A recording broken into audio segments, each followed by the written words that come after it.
Well, here we are again. This is my second time recording this because my freaking super functional external hard drive decided to disconnect when I was almost an hour into the novel. So here we are, I'm starting from scratch. Or starting from the beginning. I've read a lot into it by now, so I know a lot of what's going to happen. I was very into Act 1, but yeah, of course, the hard drive disconnected while I was recording, and the thing is corrupted. So yay, let's start from the beginning. Act 1, Airbag. Monday, the 25th of September 2017. It's the day of the festival. Of all days, I expected this to be the one where I'd be walking to school with Sayori. But Sayori isn't answering her phone. Should I go and wake her up? It's not a big deal to at least wait for her or help her get up. Even the simple gesture of walking her to school makes her really happy. Besides, I told her yesterday that things will be the same as they always have been. That's all she wants, and it's what I'll do for her. Yeah, I've made up my mind. I grabbed the cupcakes Natsuki and I made yesterday and I make my way to Sayori's. I reach her house and knock on the door. I don't expect an answer since she's not picking up her phone either. Like yesterday, I opened the door and let myself in. She really is a heavy sleeper. I swallow. I can't believe I ended up doing this after all. Waking her up in her own house. Isn't that more like something a boyfriend would do? In any case, it just feels right. Outside Sayori's room, I knock on her door. Sayori? Wake up, dummy. There's no response. I really didn't want to have to enter her room like this. Isn't it kind of a breach of privacy? But she really leaves me no choice. I gently open the door. Sayori? Arin? Sayori stands at the foot of her bed, a long rope in her hand. It's tied into a hangman's noose. In the shock of the moment, I release my grip on the cupcakes. The tray clatters to the floor. Oh my god. I'm so sorry, Arin. I'm sorry. I'm sorry. She breaks out into incoherent sobs. Jesus, Sayori. I should have known. It was obvious. I didn't listen, didn't see the signs. I almost lost her, my best friend. The one I grew up with. Sayori lets go of the noose, dropping it to the floor with a heavy thud. Just the act of looking at it makes my heart sink. Sayori. She gets up and rushes towards me, clutching my shirt and crying into my chest. I didn't want to face it again. What I talked to you about. I can't wake up every day like this. I can't, Arin. Words catch and stick in my throat, unable to come out. I can't. She backs away. There's a short pause. All is silent aside from Sayori sobbing. I was about to do it, Arin. I was so close, I could feel it. I'd have never seen you again. I finally pull myself together enough to speak. Sayori, could you imagine if I'd found you like that? My last memory of you, my best friend. I'm such a failure, Arin. I've only ever been selfish. I can't even think about the one person that cares about me for a single second. Sayori, please, listen. There's so many people who care about you. Monica, Yuri, Natsuki, your parents. Oh god, her parents. What would they think of this? I begin to hyperventilate a little, my whole body shaking as if it's only just caught up with everything. Okay. Calm, Arin. I steady myself a bit. You need to sort this out first. If it even can be sorted out. I choke back a sob and steady myself again. I want you to remember that. You have a place here and it wouldn't be the same. And I know it wouldn't be. You told me yourself yesterday.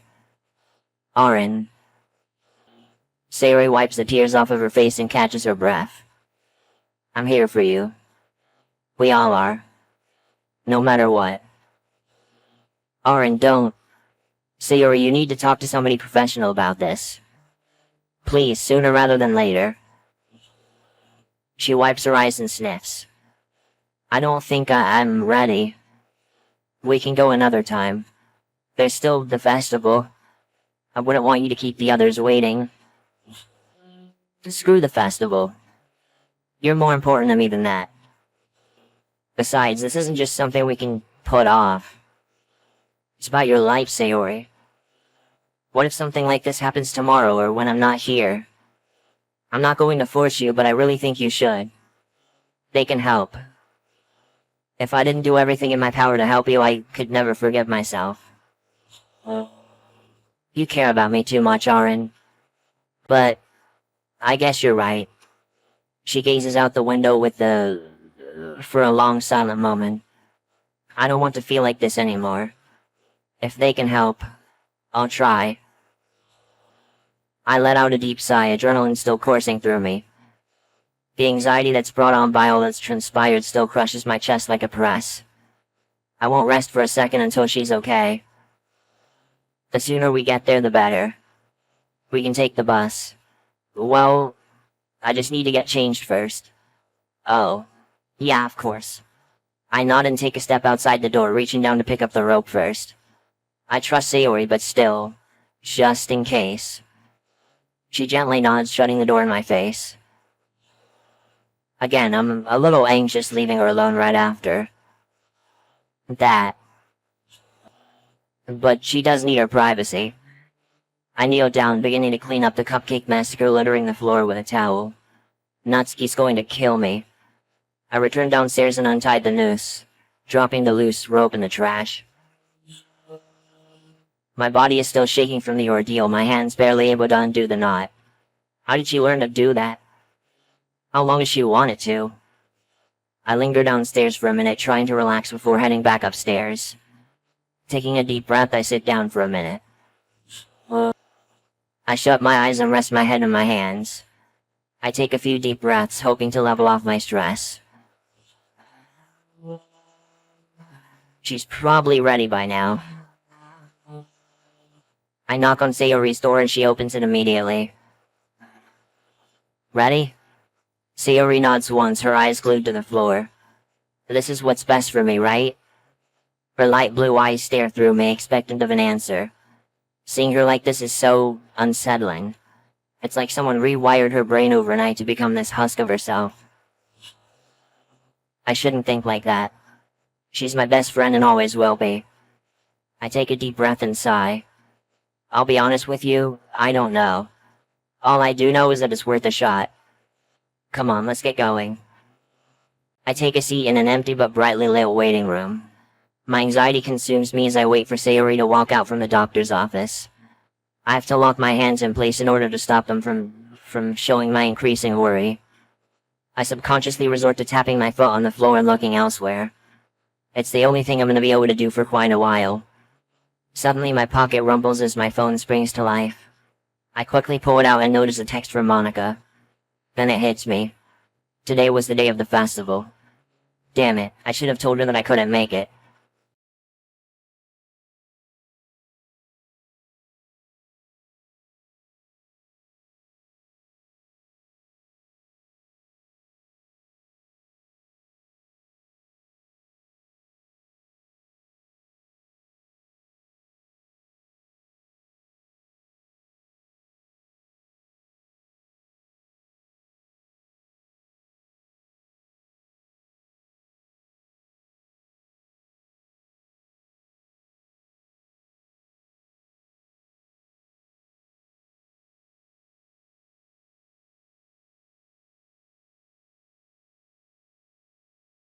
I peer through a small fluted glass window on the door.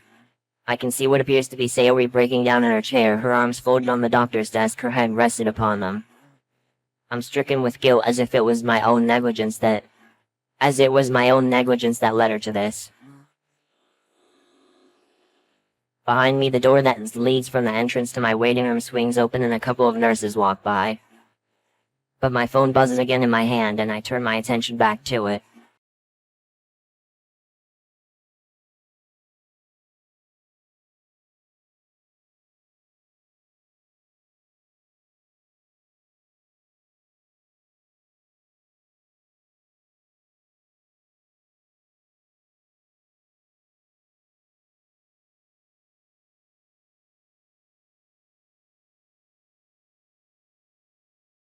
A couple more minutes of idle waiting pass before I get another message from her.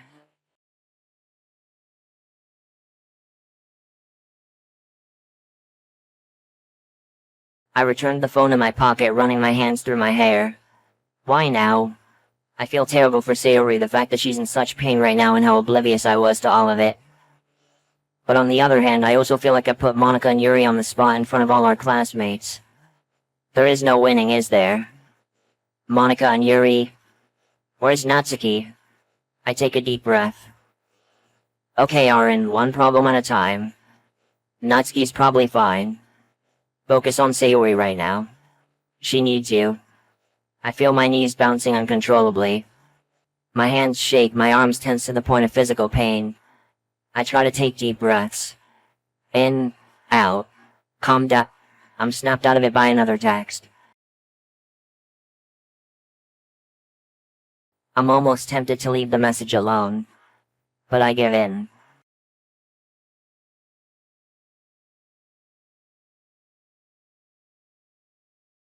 I don't like lying to people, but at this point I can't tell her about Sayori. It seemed like I'm throwing her under the bus anyway.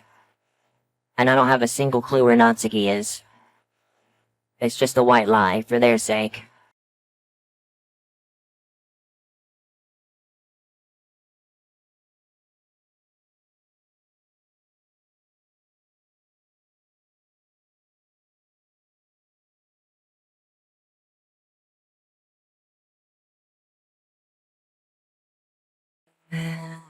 Crap.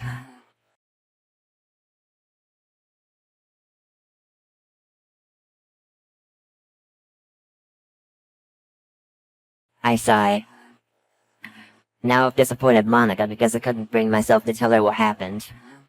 I need to get my mind off of this. I could try and help her for one by getting a hold of Natsuki. I type out a message hoping to get some answers.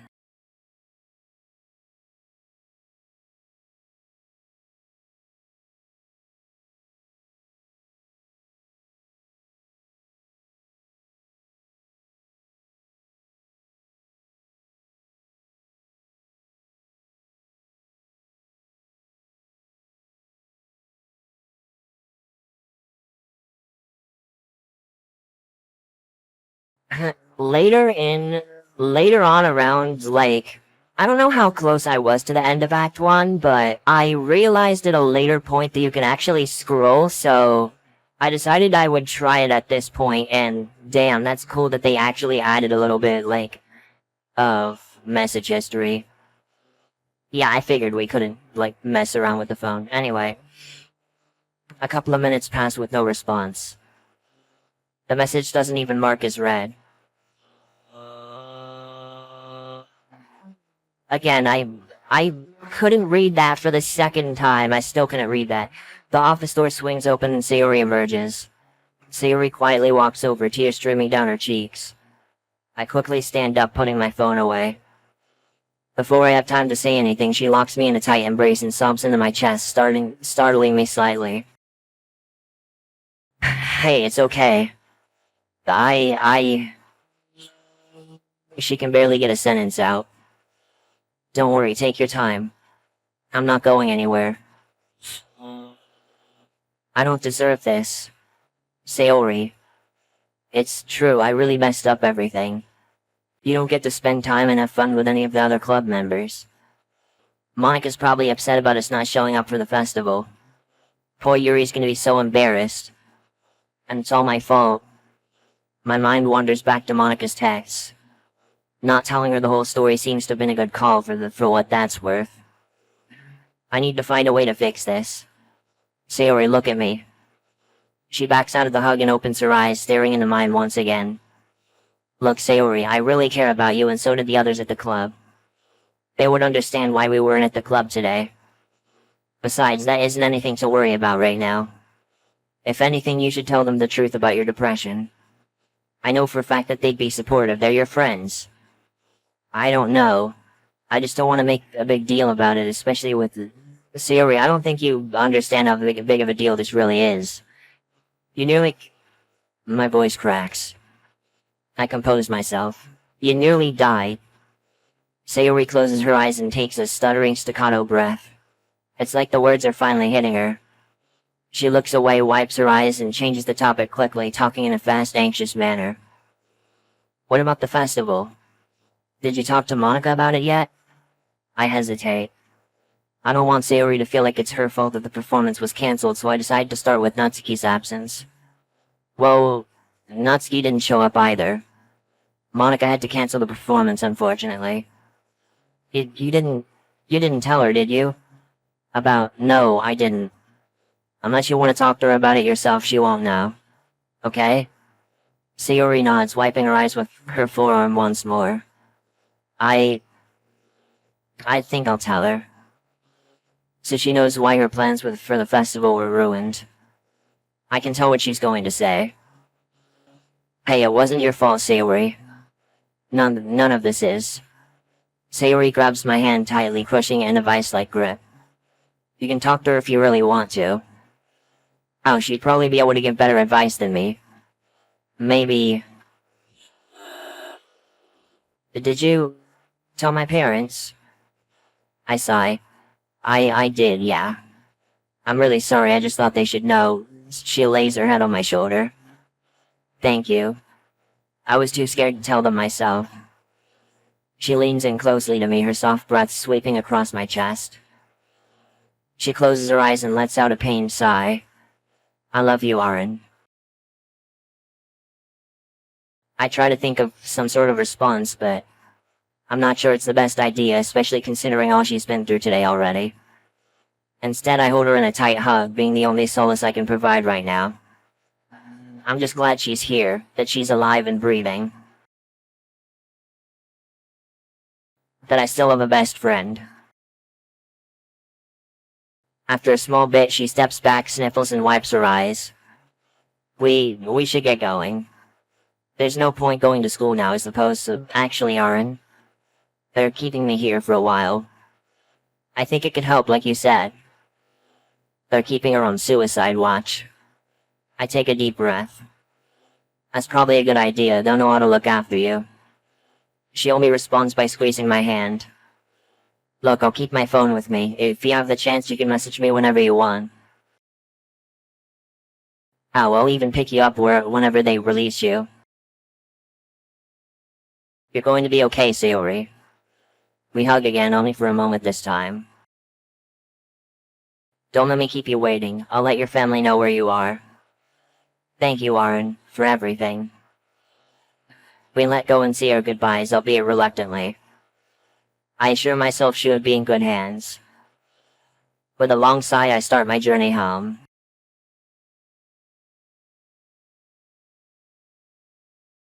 The mid-afternoon sun warms my back as I approach my house. A bus ride seemed to breeze right on by, I barely remember it. Before I enter, I turn my head and look at the neighboring house. Her house. I close my eyes and shake my head. She's safe now, she's okay. She's in a safe place and she will be okay. She's in a safe place and she will be okay. The mantra does nothing to quell my worries. I begin to tremble as I unlock my door. The moment I enter the kitchen, I flick the light on.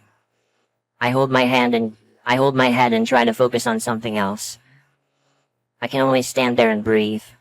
My body refuses to take another step. I can only focus on one thing.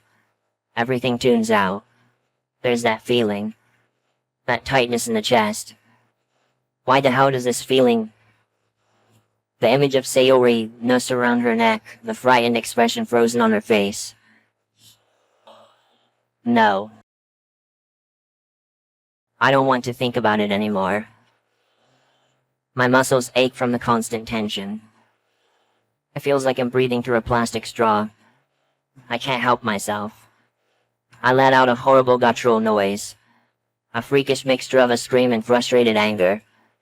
I hear it reverberate off the kitchen walls, giving a second of echo to it. My throat is dry, my face is damp, and my hands are trembling. After a few seconds of hyperventilating, I can almost breathe again. Instantly, my whole body begins to wobble and shake as the adrenaline fades. I catch myself on the counter and vomit into the sink. My heart rate slows down. But I can't get it out of my head. The vision of what would have happened if I can't think about it. I can't think about it.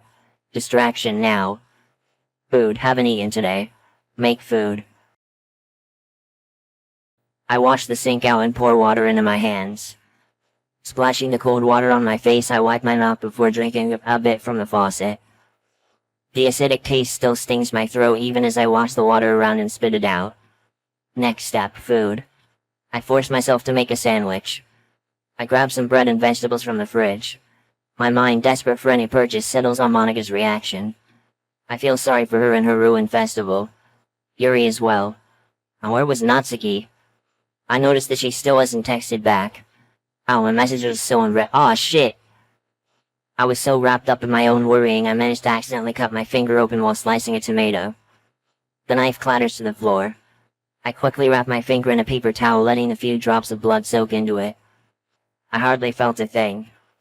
I sighed, looking over the damage I've done. Well, at least now I know the knife isn't going blunt anytime soon. Regardless, I go ahead and eat the sandwich. I'm too hungry to care if there's a little blood on it. I toss my dish into the sink alongside the knife and head upstairs to my room. I collapse onto my bed, exhaust being the only thing I can feel now. Fighting the urge to fall asleep, I manage to send a text to Sayori. With the message sent, I surrender to my exhaustion. I conk out within minutes. Tuesday, 26th of September 2017. I'm pulled from my sleep by the sounds of birds and passing cars. I check my phone. 12:39, 12:40. Crap, I'm late. I bolt out of bed and quickly put on my clothes. Wait. Okay. Then clearly, Arin. By the time I get changed and walk to school, it'll probably be around 2 o'clock. School ends around 3. Yeah, if I'm this late already, I might as well not go. Another absence. That's gonna look fantastic on my school standing. Good job, Arin. I sigh and sit down, half-dressed.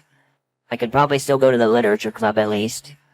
Mostly to see if Natsuki made it in today. But I'm not looking forward to confronting Monika. What do I even say? It's not going to be a pleasant day. But first, a much-needed shower is in order. I step out of the bathroom feeling fresh and clean. I check the time again, 13:06, so 1:06 p.m. How long was I even in there? At least I feel less tense now. It just occurs to me neither Natsuki or Sayori have responded to me. I haven't heard a peep from either of them. My fears have crept their way back, rooting themselves into the pit of my stomach like a vile tumor. I figure they might have taken Sayori's phone if she's turned it off. That's not a huge deal right now. She's in a safe place and she will be okay. But Natsuki, I'm tempted to call her to let her know what's happened. But the rational side of my brain interrupts. What if she's in class? What if her phone is broken or something? She could be fine for all I know. Damn it. I almost wish I were omniscient, so I wouldn't have this painful, crushing worry. I hold my breath and check the time. Club should have started by now. I follow the path along the courtyard. At least Sayori isn't here to scold me for missing class. Who am I kidding? Right now I'd take any amount of teasing to see her. I force my thoughts toward the club. Reaching the door, I let myself inside and begin to navigate the hallways. After a short walk, I stop outside the door. I can see Monika and Yuri inside. No Natsuki. My gut feels like it's been dropped onto solid concrete. My already present worry only gets worse. I take a moment to compose myself before walking in. As I enter, both Monika and Yuri turn to look at me. Yuri quickly buries herself back into her book. Whatever plan I had to explain myself vanished the second I entered. I can only stand there awkwardly. I cough and try to stammer out a greeting. Hi, Arin, can we talk for a moment? She addresses me with an emotionless, dreary monotone. I mean, yeah, I suppose. You want to chat out in the hall, or... Somehow the prospect of being in a hallway where others could hear is not ideal. But now I have to explain in front of both Monica and Yuri. Great. Here is fine. Alright. Monica leans against the teacher's desk, her expression blank yet somehow piercing my soul. This is going to suck. I take a breath. I'll be straight. Something happened with Sayori. I don't think I can tell you, that'll be up to her. But believe me, we didn't want to miss the festival. It was important to us. We wouldn't have skipped unless it was important. So for what it's worth, I'm really sorry that we didn't make it. Well, that was surprisingly natural and more importantly honest. Still, I can't help but worry about her response. As soon as I finish, Monica's face softens, her brow furrowing with concern. Is she okay? She's safe. I see. Her eyes shift away for a moment, staring into space. Yuri hides her face within her book, seemingly tuning out of the conversation. She seems upset. I don't blame her. Monica takes a deep breath. Okay. Needless to say, I owe you an apology. I was in a panic and everyone was staring at us. I was stressed out and didn't want us to look bad and... She swallows and shakes her head a bit. But if Sayori's safe, that's all that matters to me. I'm sorry, Arin. An awkward silence ensues. I have a feeling that the festival failure hit her harder than she's letting on. While it was necessary, I still feel awful for contributing to its failure. It's alright, I'm sorry too. Monica nods before rubbing my upper arm a bit. Hey, are you okay? I pause. Throughout the last day and a half, I haven't had time to reflect on my mental state. Well, beyond the lens of anxiety and stress anyway. Nobody's really asked me, so I've pushed that task aside for more important things. Not really, but it's nothing to worry about. She nods. If you insist. Yuri peers up over her book inquisitively. What about Natsuki? The crushing worry returns as I focus on Natsuki's absence. I can feel a wave of mild nausea flooding over me. Something feels wrong. Really wrong. Where is she? It's not like her to skip like this. And to not be at the festival either. What if something happened? Yeah. That was my next question. I haven't heard from her. Like at all. She wasn't with you?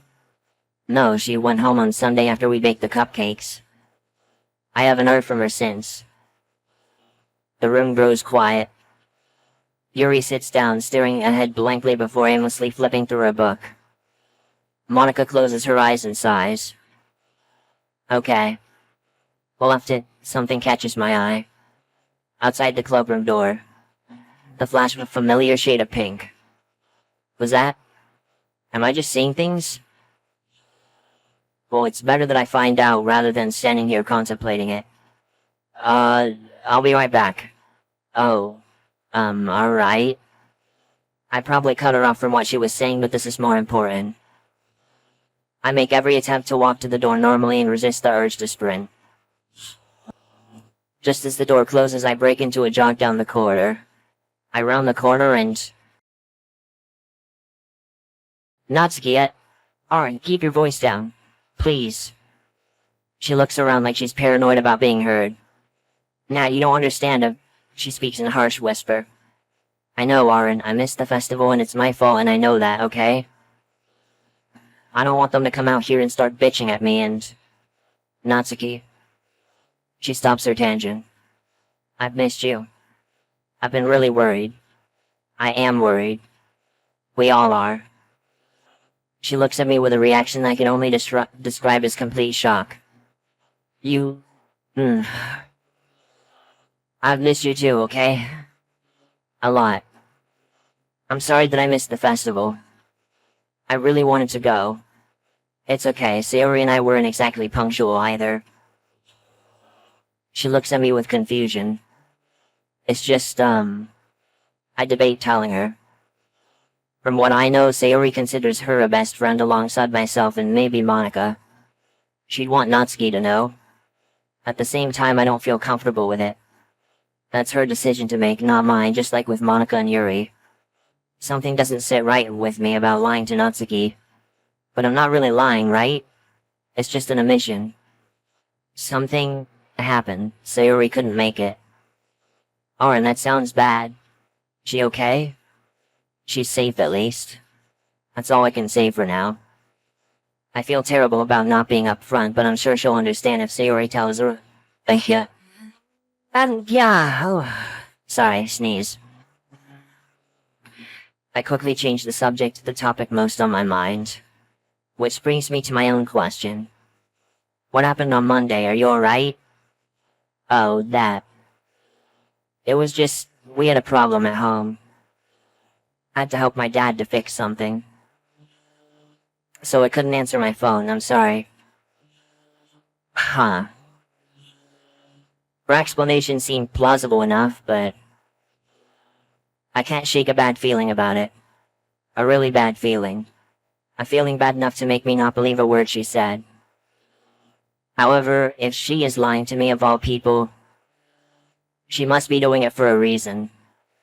I don't press it. Alright, fair enough. Natsuki exhales and rocks on her heels. So that's why. I can't wait to get chewed out by Monica. She was worried about you when I told her I hadn't seen you. You should talk to her, Yuri too. They're worried? She seems to react with genuine surprise. You know, despite your differences, Yuri does care about you. She sighs and picks up her bag. Not today. I need time to myself, you know. Plus, I need to be home early today. Need to start dinner. Oh, alright. I'll see you tomorrow though, okay? Promise? I promise. She gives me a weak but honest smile. Alright, get going. Don't let me hold you up. She waves and walks down the hallway. I start to head back to the club room. Before I round the corner, I look back. I see her at the stairwell glancing back at me. I hold up my hand. She does the same before heading down the stairs. I sigh and head back to the club. As disappointed as I am that I didn't spend more time with her. She's safe. She's alive. Jesus, why is that the first thing I think when I see her again? I really need to calm myself down somehow. I didn't get to see what that said. There you are, where were you? Oh, I was caught off guard from wallowing in my own thoughts. The bathroom. Okay. Well, I was just about to say that we've ended the club early today. Yuri's already headed home. I'll try and call Natsuki again later this evening. Just in case the others show up tomorrow, I'd like you two to write poems if you can. Maybe you can help, who knows? Yeah, sure, yeah. Very reassuring. I grab my bag, wave to Monica, and start my way home.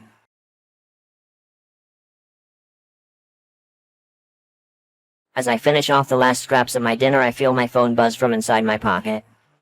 Discarding the dirty plate in the dishwasher first, I pull it out and check the notification. A text from Sayori. Several of them, in fact.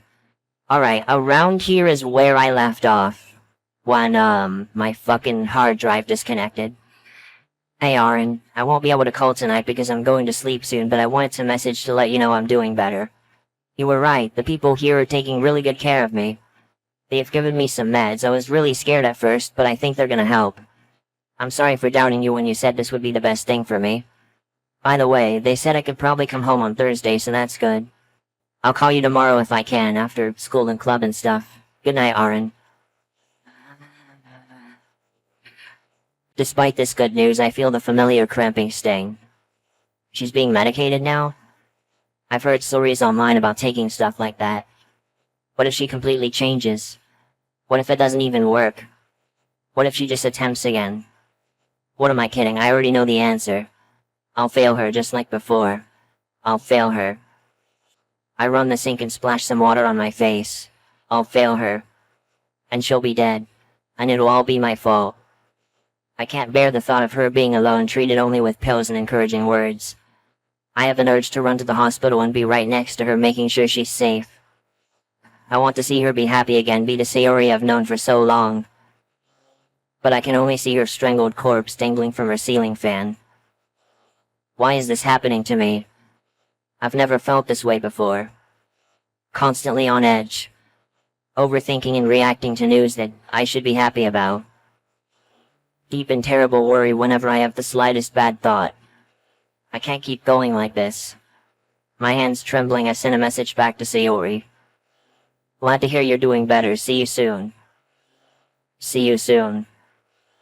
If I'm not admitted myself first. I drag myself upstairs and collapse on my bed. These past couple of days have left me completely drained. I can't bring myself to do much of anything other than worry and sleep. And with the heavy toll that this day has taken on me, sleep takes me. Wednesday, 27 September 2017. Okay, this is new to me. We're officially back to reading, like, blindly. God, I'm in over my head here. Given how quickly my classes are moving, missing 2 days of school has taken a toll on my studies. I have a lot of catching up to do. I can hardly focus on what the teacher is saying. It all seems so trivial given what's happening with Sayori and Natsuki. Perhaps I'm worrying about nothing. Sayori may very well be seriously improving. Maybe Natsuki is telling the truth and I'm just paranoid. Regardless, one thing's for certain. I'm slowly becoming a nervous wreck. Fantastic. My already dwindling focus runs out completely. All that's on my mind is a sense of foreboding doom and the anxiety of an uncertain future. Jesus Christ! I'm stuttering like crazy. The lesson from hell mercifully ends as the last bell rings. And just like that, I'm brought back to reality. I hastily chuck my materials into my bag. I'm the first one out of the door. Following the now familiar route to the club, I weave through the crowd of students making their way to the staircase. As I come up to the final bend, I hear Monica conversing with someone. Slowing down my pace, I wait just by the corner to not interrupt. A stroke? That's awful, I'm sorry. Yeah, we were all pretty upset. Our whole family was there. She's doing much better now, though. What? That's completely different from what she told me yesterday. Between this and her evasive behavior, I have no idea what's going on. Why would she lie to me? Or Monica? Or both? Was it something I did? Oh hey, Arin. Natsuki quickly waves at me and heads inside the club room, beckoning me to follow. As I enter, I hear Monica and Yuri already engaged in a conversation about something. Sounds like they're talking about a book Yuri's been reading. We move past and head straight to the windowsill, our usual spot. Natsuki yanks open the closet door and starts fishing around for her Parfait Girls collection.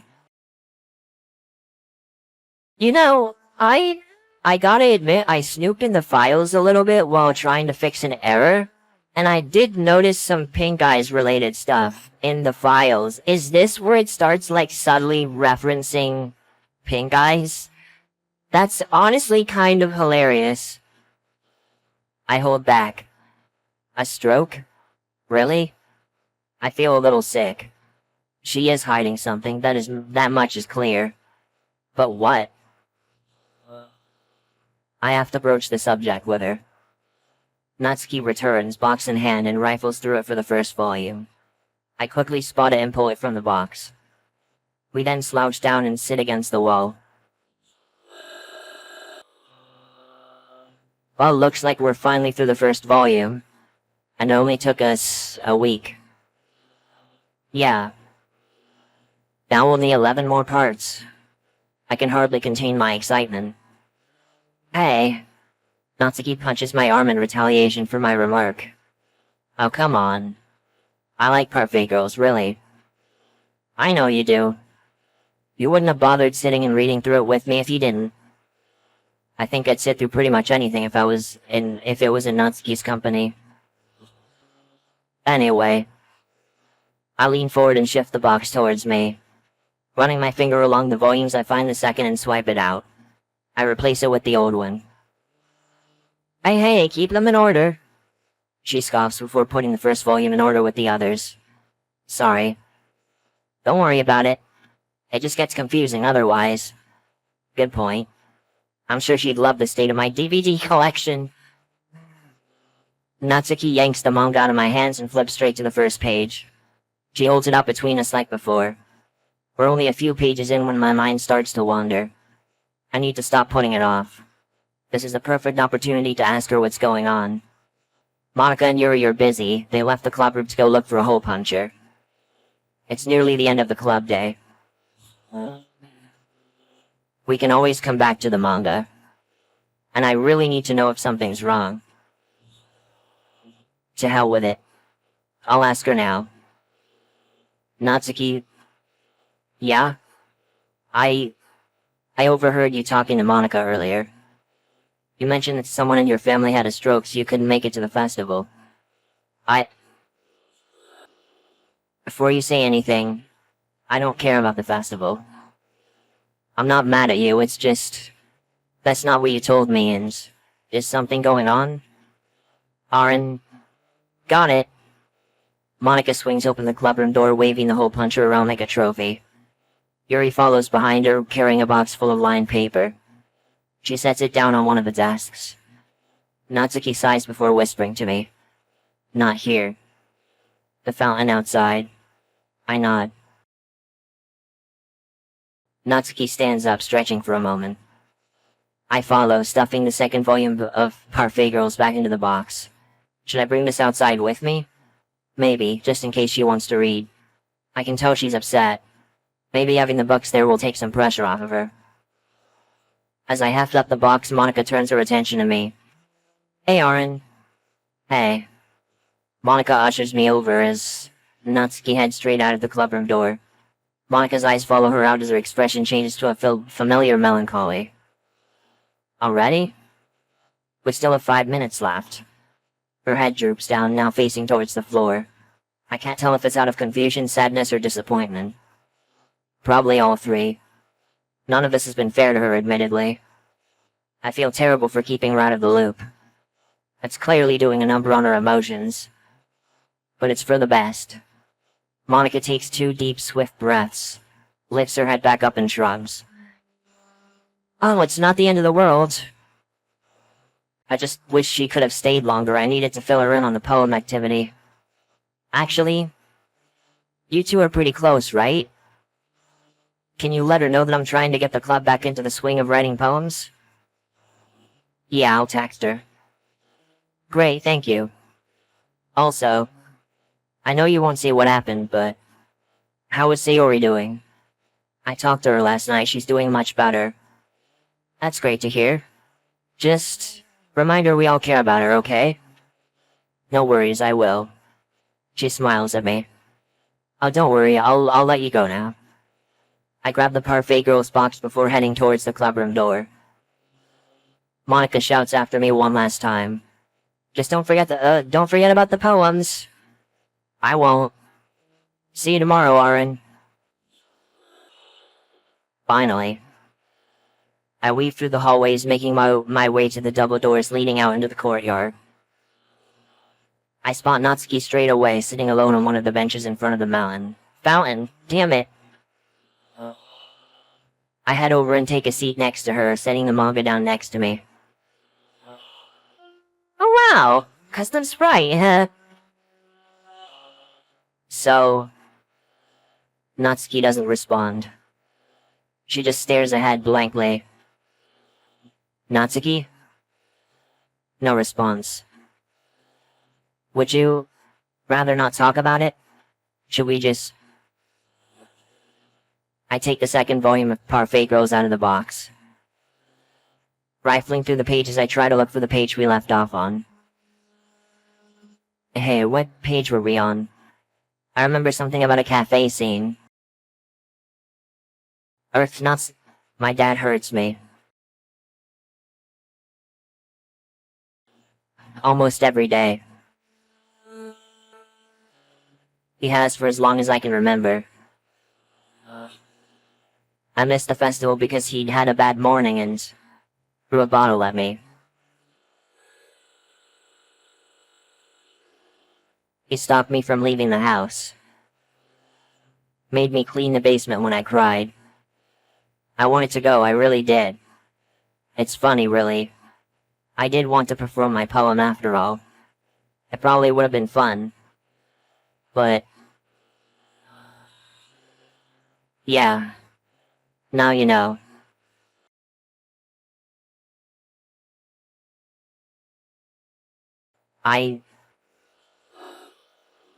Without even thinking, I pull her close into a warm embrace. She flinches slightly at first, but then reciprocates, gripping me slightly. I feel her jerk back a little. He knows where to hit, so it doesn't show. Hugs hurt a lot. My mind is flooded with 1,000 screaming voices. Rage, sadness, shock. She's been abused. This whole time. And I've just stood by, not once thinking about it. Her poems, her absence, her self-isolation. All of them signs that I've ignored. I feel my chest tighten and my lungs start to burn. A familiar sting of anxiety. Natsuki. You can't stay there. You can't. She looks into my eyes, tears beginning to form. What am I supposed to do? What am I supposed to do, Arin? He decides where I go and when. No one would believe me. I have nowhere to go. And even if I did, the levee breaks. Levee? She pulls herself into me, tears staining my shirt. Between sobs, she's barely able to choke out a sentence. Arin, I can't live like this anymore. But I don't know what I can do. I have an extra room. You'd be safe. This probably won't be a permanent solution, but it'll get you away for long enough for us to do something about him. You just need a way out. And you need it now. Natsuki wipes her tears from her eyes and shakes her head. You know I can't do that. I don't want to be a burden to you. Besides, you would never let me go. No matter what. You'll never let me go. I mean, I could get you out of there. Or at least I could try. Give me, I don't know, a day. I'll come up with something. Some way. There has to be a way. Arin. I'm serious, Natsuki. She sits silent for a moment. Natsuki pulls away from me, wiping a tear from her cheek and sniffling. You can't get involved, Arin. I shouldn't have even... Please. We'll figure it out. I can't let you stay there, Natsuki. You don't get it. This'll only make things worse. Think about the long term, Arin. I don't know if we should do this. Or if it'll even change anything in the first place. I know that you want to help. But... Natsuki, the only thing we should be concerned about now is your safety.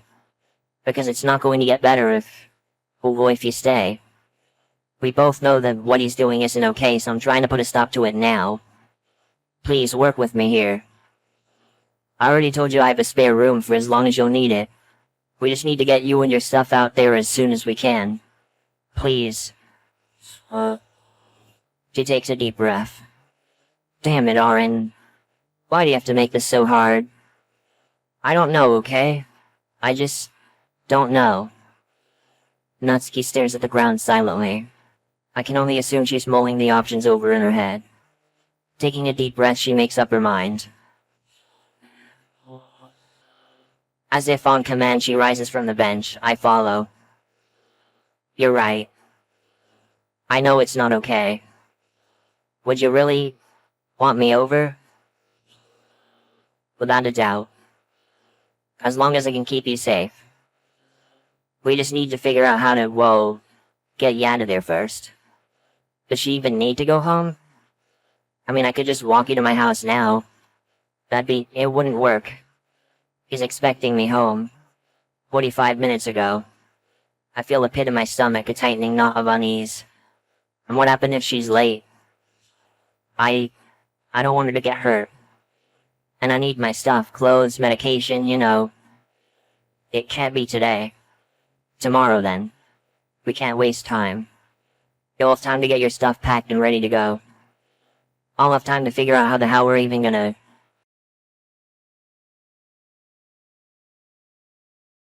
This is so messed up. My heart's going about a mile a minute. But I need to try and keep it together and figure something out. For her. But I don't know if I can. Hearing that one of my friends had to go through... I choke up a little. Damn it. Arin? Are you okay? You're getting a little... No, I'm fine. We just have to figure this out. I think I know it's... The buzz of a mobile phone startles us both. We fall dead silent. Natsuki slowly pulls her phone out of her pocket and puts a finger in front of her mouth, mimicking a shush. She starts to wander away from the bench to avoid the gushing noise of the fountain. With bated breath, she answers. Seconds go by, followed by minutes. Each one feels like an hour. Each one worse than the last. Several steps behind, I can still make out her father's shouts over the line, her expression dropping more and more with each and every word. Natsuki visibly flinches a couple of times, yanking the phone away from her ear as she does. Before long it's over and Natsuki turns to me defeated. Natsuki sighs. I've gotta go home now. I'll walk with you. I don't know if that's a good idea. Well, I do need to find out how to get to your house. And I want to be there for you. She gulps. Okay. We should go then. Natsuki wipes her face with her sleeves and sniffles. Nodding, I quickly collect the Parfait Girls collection before we rush out of the school gates.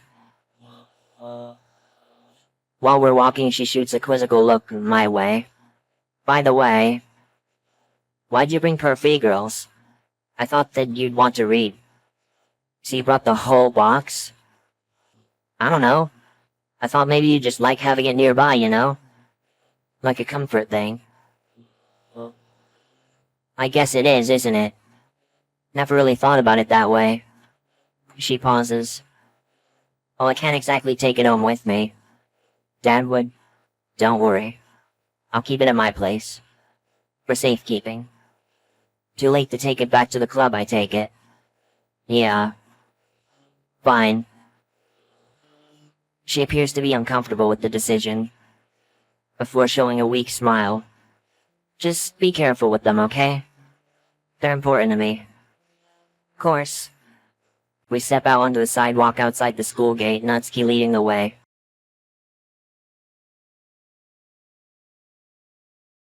Our entire walk is punctuated by silence.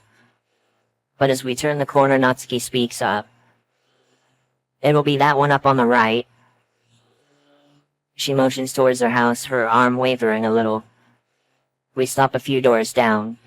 Not quite sure of what to say now, I set the manga down on the sidewalk for a moment. Natsuki stops before giving my hand a quick squeeze. I return the gesture, making sure to be careful. I don't want to hurt her. I'll see you tomorrow. At the club. And Arin, thank you. She whispers, her voice shaking. That must have taken her a lot to say. It's okay. I try to reassure her, but I can't even reassure myself. She releases me from her grip. I think it's best you hold back here. Uneasy, I nod and wait a few doors down. Natsuki continues onward, head down, clutching her backpack. As she approaches her house, her head cranes up. A gruff voice calls down to her, telling her to get inside. A pang of dread shoots through my body as I quickly hide behind a nearby fence gate. I hope he didn't see me. God knows what happened if he did. Peeking behind the fence, I get a quick look at Natsuki's father. A heavily built man in what looks like his late 40s. His posture, skin tone, and muscles suggest a life of manual labor. He's up on the balcony, taking a final drag from a lit cigarette. He carelessly flicks the near-finished butt over the edge of the balcony, landing somewhere in the street. The man then promptly turns around, yanking the door open.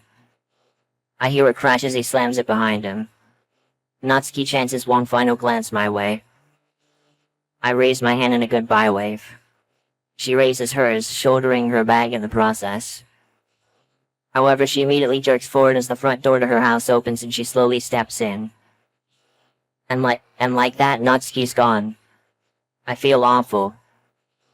But there's no way around leaving her here just for tonight. Regardless, what's done is done. I need to get home, if only to figure out my next move. Speaking of, I whip out my phone and snap a photo of Natsuki's place, so I have something concrete to form a plan with. With nothing else to do here, I pick up Parfait Girls, turn around, and begin the trek home. 3 rings going on 4. Come on, pick up. Arin, hey. Hey, Sayori. How are you? She pauses for a moment. The best I've been doing in years. I actually feel alright. I find it difficult to express my relief. I knew that getting professional help would be good for her, but I assumed it would be a more gradual process. Honestly, I'm really happy for you, Sayori. Thanks, Arin. I actually don't have to stay here anymore. Mom's on her way to pick me up, so I'll be back tomorrow. Oh, nice. Oh, I forgot. The doctor said I could probably go to school tomorrow if I wanted. That's great. Just remember, you don't have to come to the club if you don't want to. No, I do. I really do. I love the literature club. Besides, I'm the vice president. I can't just shirk my responsibilities like that. She's almost acting like her normal self. It's honestly terrifying how she was on Monday compared to now. It seems like she wants to move past what happened. On one hand, I'm all for trying to create a more positive environment for her. On the other hand, I guess if you really want to. You want to walk to school with me? Of course I do, Arin. Like always. Alright, I'll see you tomorrow then. See you tomorrow. Don't forget about your alarm. I won't. Bye. She hangs up. I sigh as I set my phone down on the counter. I just hope that Sayori didn't notice that I wasn't all there. I'm so exhausted by what happened today, I'm just unable to really express anything. However, I am genuinely relieved to hear she seems to be improving. Hopefully tomorrow won't be too much for her.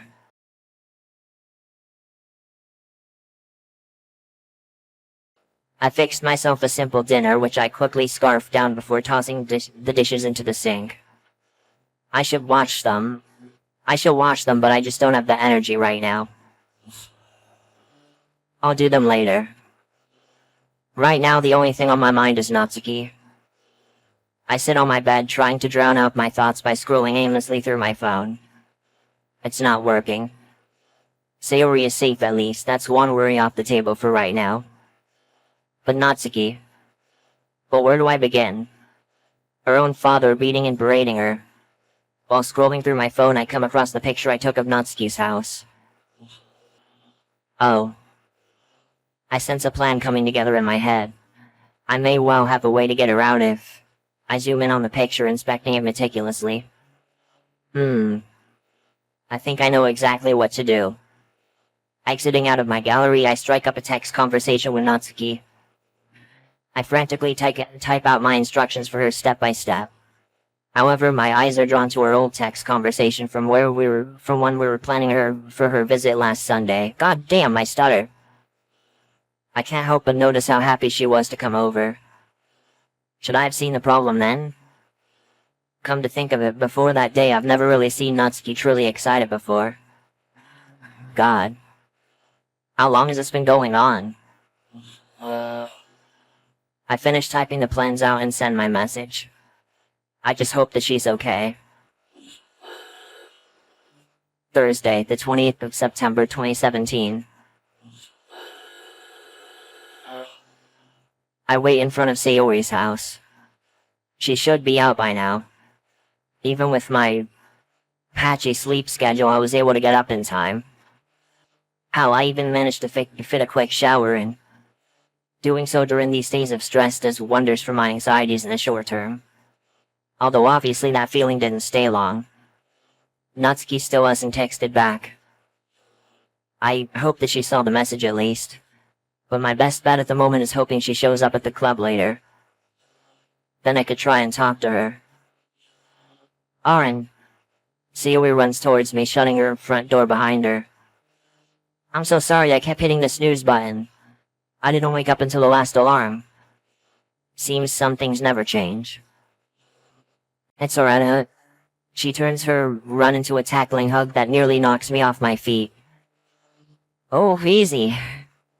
She steps back and smiles. It's good to see you. How are you feeling? Great, actually. I get to see the literature club again. I can't help but still be concerned. Is this happiness merely temporary? Or is she suppressing her true emotions? What she shows on the outside could very well be another mess that she's put on just to persuade me into believing otherwise. Sayori, you know, you can always... My voice trails off. Damn it. I don't even know how to finish that. Why wouldn't she know that? An awkward silence lingers between us. I know, Arin. I'll be okay. We should probably get to school. Oh, yeah, sorry. We take our leave, heading down the street and turning the corner together. The last bell rings as I take my usual route to the literature club. Turning the corner, I'm surprised to see Natsuki loitering outside the clubroom door. Hey, Natsuki.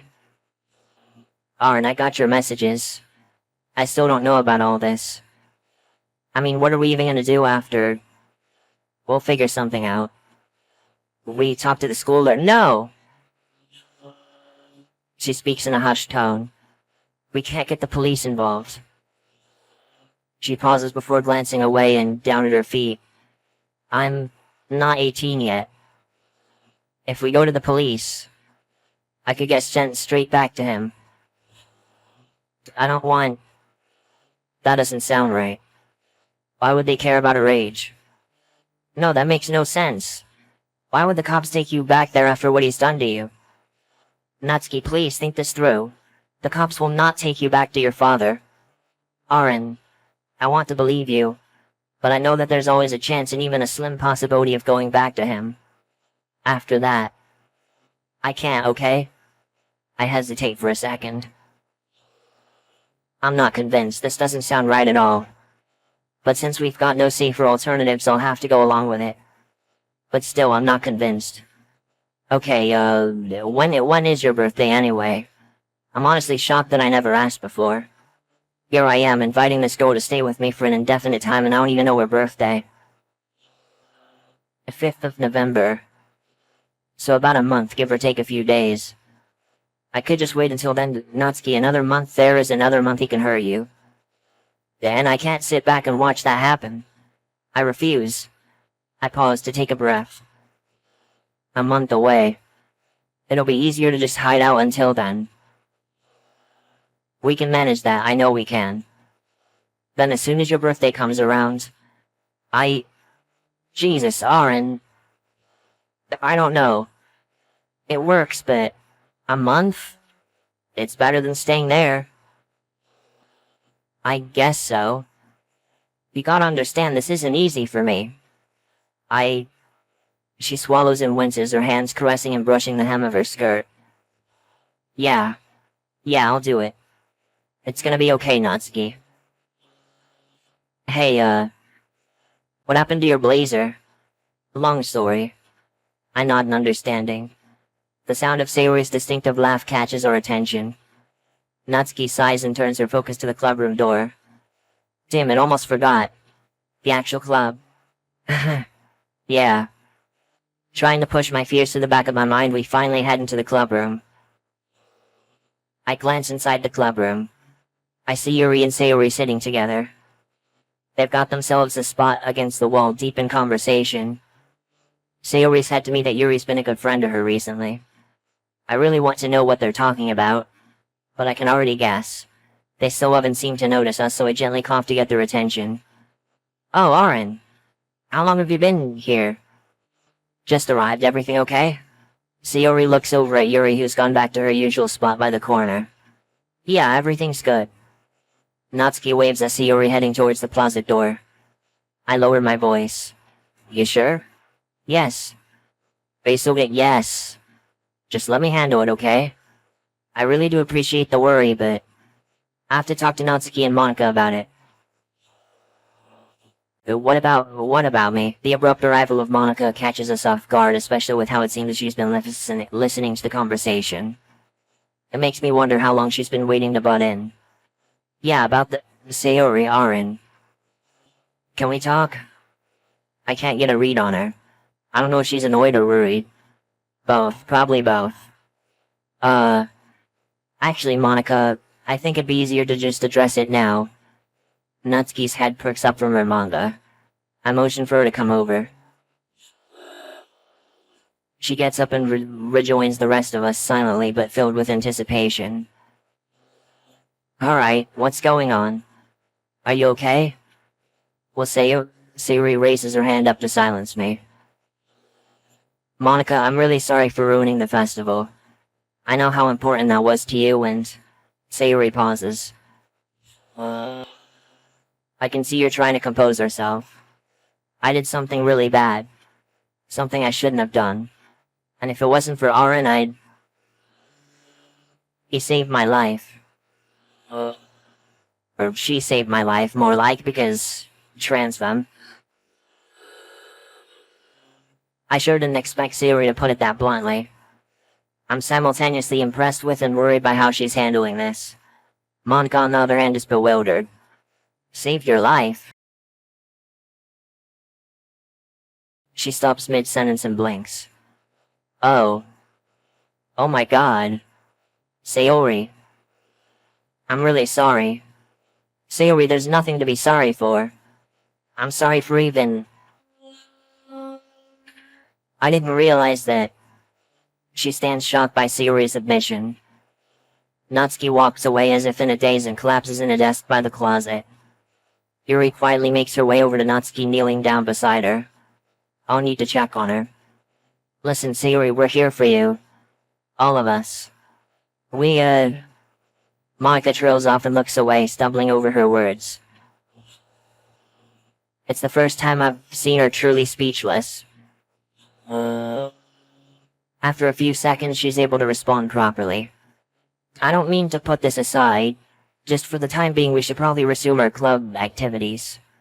She faces Sayori directly. But if you need to talk at all, I'm here, okay? Oh, I'll be okay. But thank you.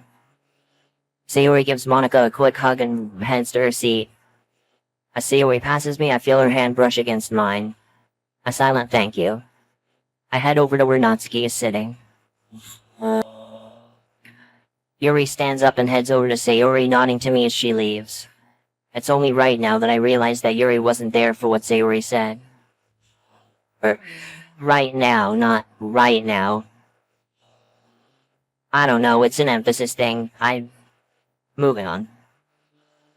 Then again, I think it'd be better for her to be told face to face anyway. I'll need to thank her for helping Natsuki too. Speaking of, I feel really bad for her right now. Everything happening with her home life would be enough to send anyone past the brink. Now she's found out what happened to Sayori. Yet she seems so... calm. It's almost eerie how little emotion she displays. The fact that she's had to hide her emotions like this for so long is gut-wrenching. I just hope things can be made right. Natsuki and I quietly head to the closet and take our spots under the windowsill. I carefully withdraw the Parfait Girls volume from my bag. So, where were we last? Jesus. Natsuki, are you not even gonna talk about what happens? She looks over to Sayori, who's quietly writing in a notebook and chatting with Yuri. I sigh deeply. Listen. I'm sorry that you were one of the last ones to find out. She wanted to own it, I guess. Tell people herself. I guess when all else fails, taking control is the best thing you can do. I can understand that. I'm glad she's feeling better. I mean, I don't even think I could begin to imagine how worried you are right now. I pause, looking right into her eyes and sigh. Then I tell the truth. I don't think a day's gone by where I haven't had some kind of anxious breakdown. I'm terrified where I wasn't before. Seeing her here, though, it helps. Nat closes her eyes and exhales. Rap. I'm sorry for bringing it up. No, it's fine. I'm fine. You sure as hell don't you sure as hell don't sound fine to me. You do realize you can tell me the truth, right? I already did. And I already regret it. No, I'm not having any of that. In order for this to work, we both need to trust each other. It's not just a one-way street, understand? I was open to you about my dad, you need to be open with me about whatever issues you have. Yeah. Thanks. Even in this nice moment, I'm dragged back into reality. But my main concern right now is getting you out of that house. Hey, we'll talk about that later. Right now, she points at the manga I've been holding for the past while, my grip showing with more creases on the front page. Manga? Yeah. Natsuki sighs. Page 29, right? I think so, yeah. We quickly pick up where we left off.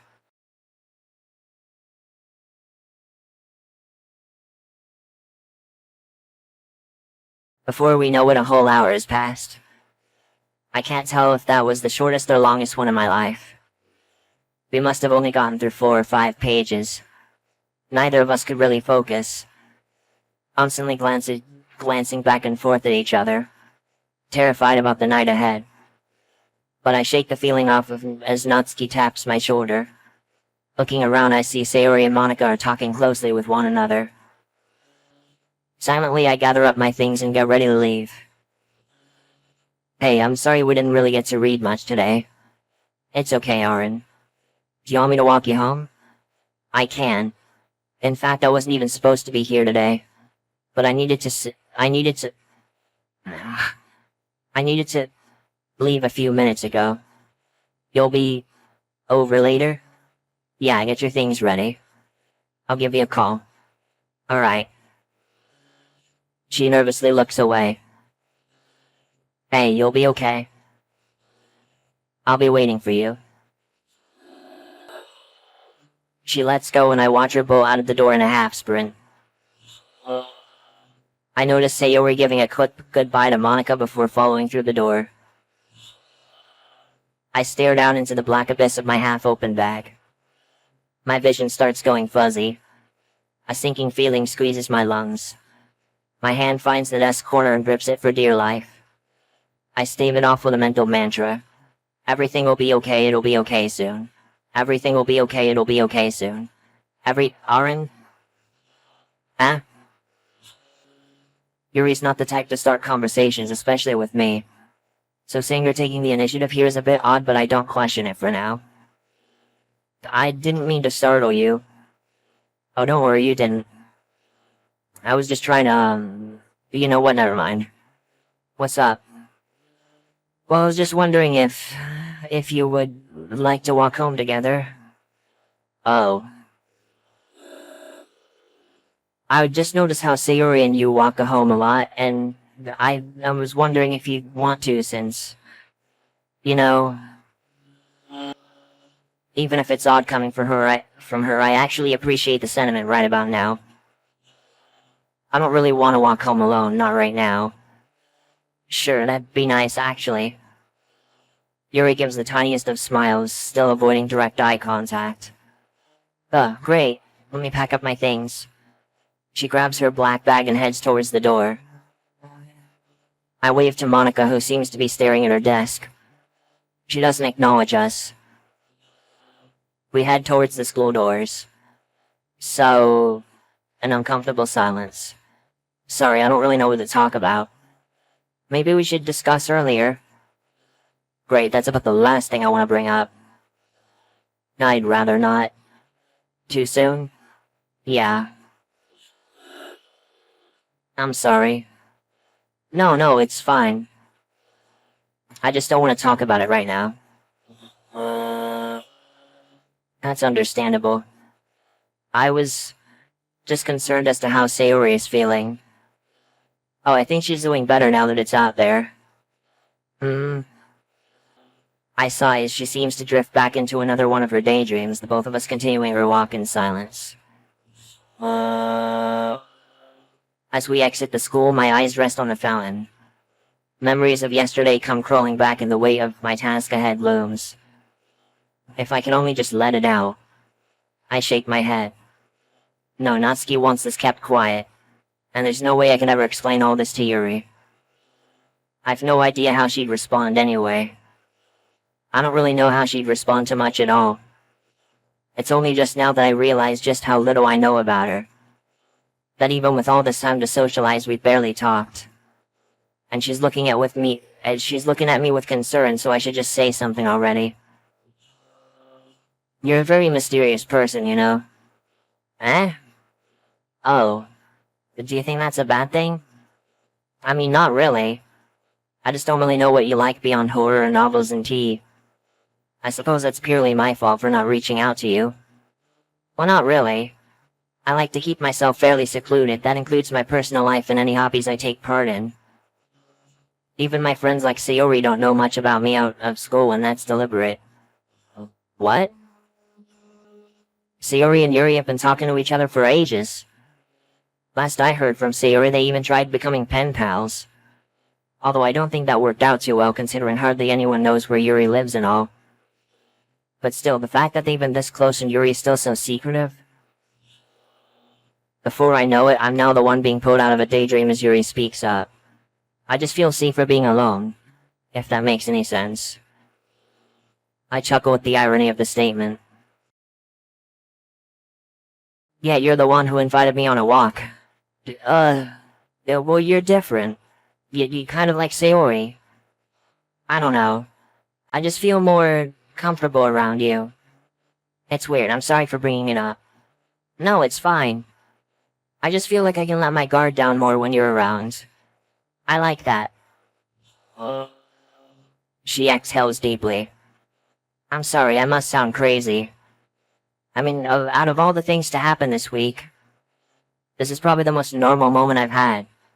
So no.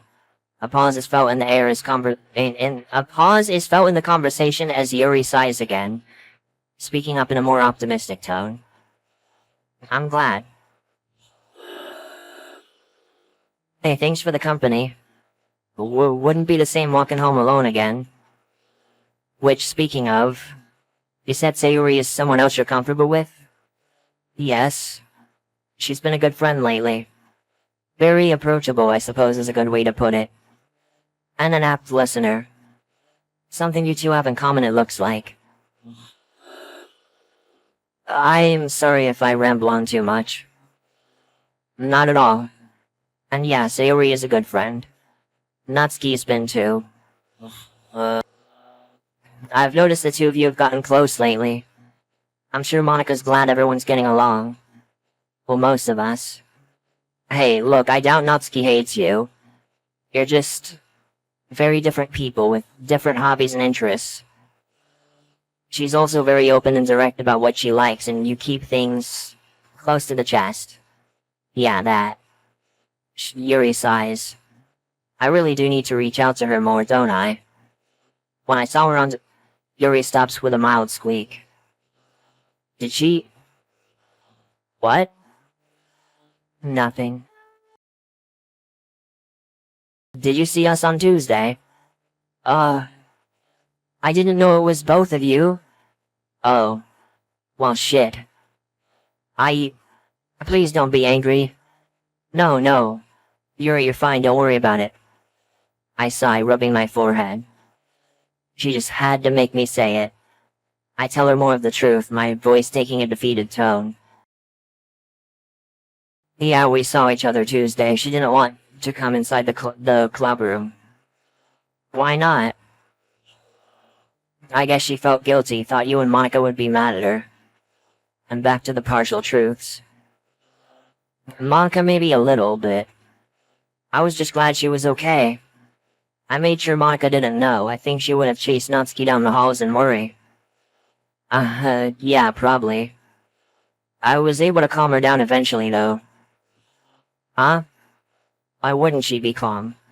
Did the stress from us potentially being mad at her really get to her that much? Well, excuse time. Again. Yes and no. What do you mean? My eyes shift, my head craning its way down to the ground. I hate doing this. But I can't— No, shut up. Just say something already. One of her family members had a stroke. Seeing Yuri's eyes go wide with shock at my deceit. I hate this. Oh my. I'm so sorry.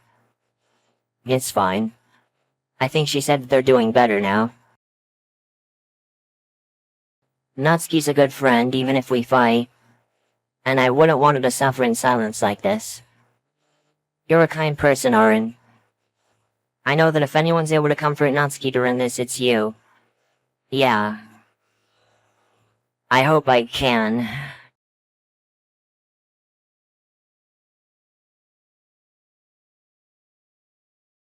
The evening breeze gives me a slight chill as I notice the sun's beginning to set. I look up and admire it, now enjoying the chill more than I just had. Neither of us must drop any words for quite a while. I guess I'm so used to Sayori, who never really finds a low in the conversation, that Yuri's frequent silence and daydreaming feels really awkward. It's just who she is, I guess. I'm sure I could grow to appreciate it. But I'd much rather like to calmly talk to her instead. Even then, I think she somehow finds it easier to talk to me than almost anyone else. But I would much rather focus on other things first. Like helping Natsuki escape her house without getting caught. I look ahead and see a large crowd of students mingling outside a local shop. Hold on. That gives me an idea. I wait until we stop at a crosswalk and then try to get her attention. Hey, Yuri? Her face once again lights up and brings her back to reality. Though instead of startling her, she seems unfazed. Do you mind if we take an alternate route? For what purpose? The only alternative route— Yuri looks in the same direction as I was, the group of students. Oh. I just know you don't like crowds too much and well, I'm not really in the mood right now. Yuri looks at the crowd again and back to me. Well, thank you for your consideration. In that case, we'll go the alternate path. I breathe out in relief, everything going according to the shoddy plan I have. She indicates towards a smaller street on our immediate left. Here. We turn, heading away from the crowded streets of downtown. I've seen this neighborhood before, but this is not my first time actually walking in it. Oh, this is my first time walking in it, my bad. It's kind of like my own, middle-class housing, mostly some food shops and businesses. The scent of sugar and fresh bread from a nearby bakery immediately provides a warm atmosphere. Yeah, good choice. Hold on. I recognize a faint memory of the street before me. And just like that, the memories come flashing back. Wait, no way, I remember this. My parents used to take me out this way when I was young. There's a playground on the other side of here, down the hill I think, where Sayori and I used to play. You've walked this road every day? Not every day, but when it's necessary. It's a good spot, Sayori would love it here. She does, in fact. I showed her this spot a long while ago. Hopefully she remembers. I begin to smile, remembering the various things Sayori and I got up to down here. I remember one day we got into a lot of trouble for staying out too late. We didn't have a watch. I lightly chuckled the memory. and then get taken out of my fantasy as I hear a giggle come from my left. I take it you're enjoying the walk. Yeah, actually. It's much more nice than I thought it was gonna be. Oh? Did you not think it was going to be nice? Oh, god damn it. What? No! Well, I mean, yes. I sigh for what feels like the millionth time today. Me and my big mouth. Yuri lets a small grin shine through her otherwise neutral expression. You know what I mean. Yes, more than you think. I always enjoy going the scenic route. Especially down here. Oh, by the way, the playground you mentioned is over there, down that other road. I turned my head ever so slightly to see it exactly how I remembered it. It's almost as if it was trapped in that moment in time, never aging past the last time I saw it. Wow, that's a blast from the past. I'm glad you're enjoying yourself this much. Me too. Come to think of it, how are your walks home usually? Well, they're alright. They're made a whole lot better than when I'm walking with Sayori. She seems to just lighten up everything wherever she goes. I feel like I misread that other part. Sorry if I did.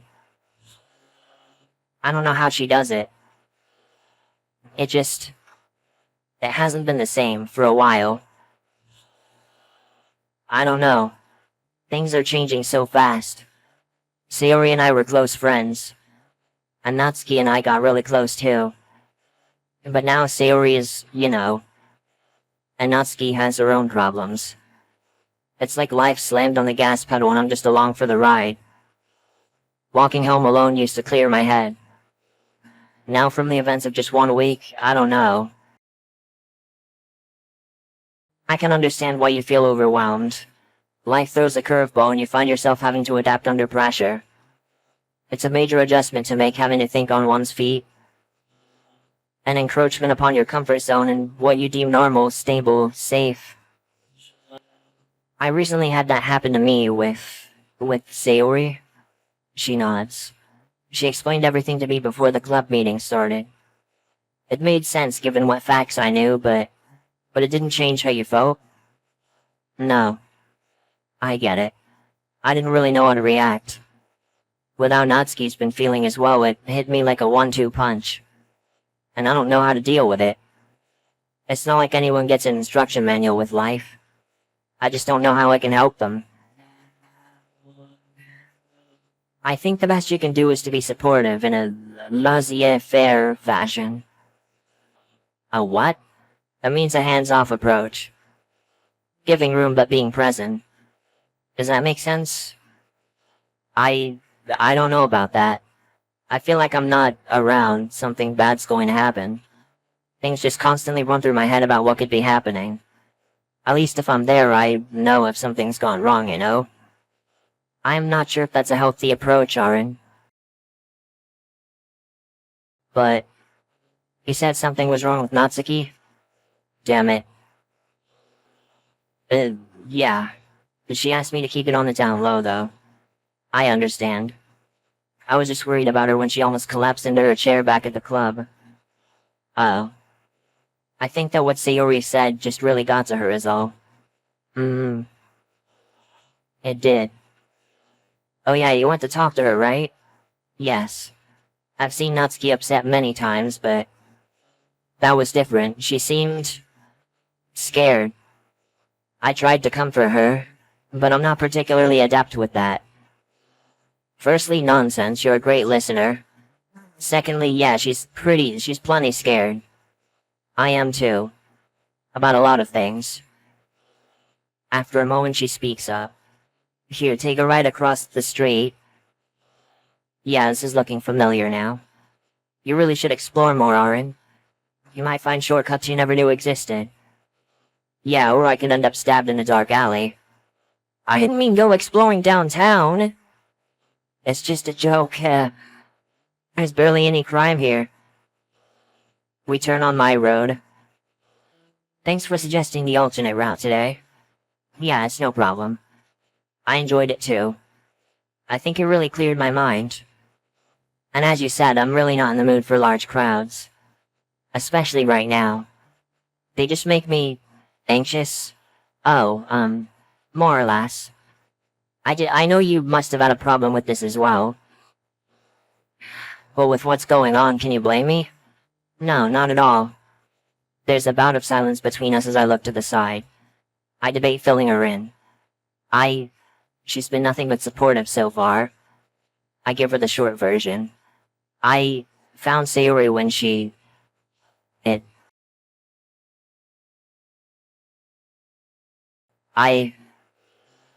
I take a deep breath and focus. It really messed with me. That's all I really want to say right now. Oh, I'm so sorry, Arin. She didn't tell me it was you. That explains a lot. Are you doing alright now? That must have been extremely traumatic. Don't worry about it, I'm okay. As I notice my house getting closer, I start to walk a little slower. I've got a while yet before I need to go to Nats, so I might as well try to talk to Yuri a little more. Well, this is my place. Ah, I see. Well, this was nice. Yeah, it was. Again, thank you for the alternate route. I quite enjoyed it. Me too. Another awkward pause looms over the conversation.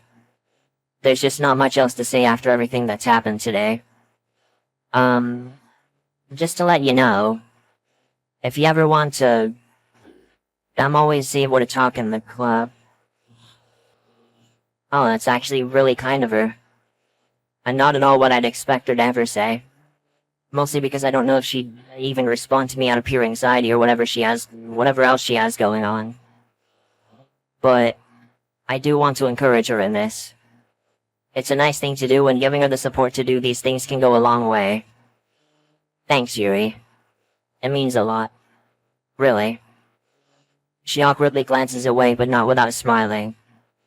Good, I hope she knows them at least somewhat approachable. Well, thank you for this.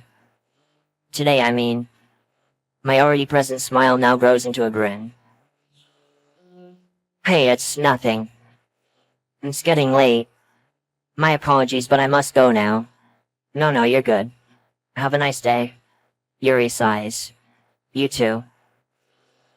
She looks away, takes one last look back at me, and then goes into a speed walk down the road.